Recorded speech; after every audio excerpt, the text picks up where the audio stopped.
যায় জামানায়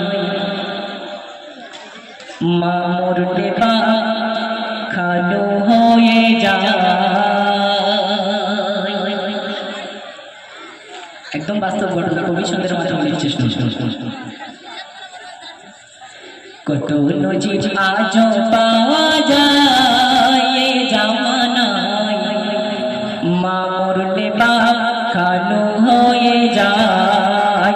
কত নজির আজও পাওয়া যায় জামানায় মা মরলে বা খালো হয়ে যায়। কত নজির আজও